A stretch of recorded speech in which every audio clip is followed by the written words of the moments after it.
دشمن حد اکثر کاری که میتوانه بکنه، این دشمنی که امروز در مقابل ملت هاست یعنی آمریکا، حد اکثر کارش یا عبارت از کار نظامی و جاسوسی که یکی مثل صدام مفلوک بدبخت رو توی بیغوله و حفره پیدا کنن بگیرنش، یا اینکه کار فساد پراکنی و ابتذال پراکنی به وسیله دستگاه‌های رسانه‌های جمعی و کارهای فرهنگی. از این دو راه دشمن میتونه کار کنه. والله حتی فشارهای اقتصادی هم اونچنانی که دشمن میخواد براش میسر نیست. خیلی در زمینه ارتباطات اقتصادی در دنیا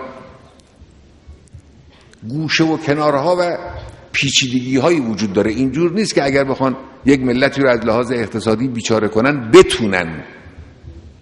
ما در دوره جنگ دنیای غرب ما رو تحریم کرد، آمریکا و اروپا و وابسته هاشون، دنیای شرق و اون روزم که شوروی بود ما رو تحریم کرد. 8 سال جنگ و کش دادن. ما در پایان این 8 سال امکانات و تجهیزاتمون بهتر و بیشتر از اولش بود.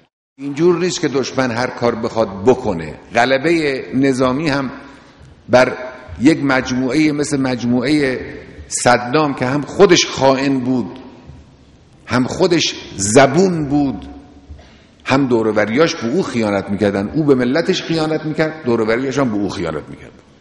نتیجه میشه همین. غلبه بر مثل صدام دلیل اقتدار نیست که کسی خیال کنه که حالا این قطب ابرقدرت جهانی هر کاری دلش بخواد میکنه. نه، همچین نیست که هر غلطی بخوان بتوانن بکنن. غلبه نظامی رو کسانی پیدا میکنن، چنگیز هم آمد، مهاجمین ملت ها مثل چنگیز و تیمور و امثال اینها آمدن، بعدم رفتن نابود شدن، ملت ها دوباره سر بلند کردن.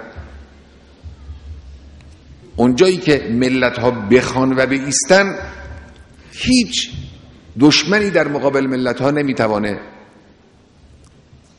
پایداری بکنه، یعنی به تعرض خود، به تجاوز خود، به افزون طلبی خود نمیتوانه ادامه بده. ضربه‌ای میزنه، ضربه‌ای هم میخوره.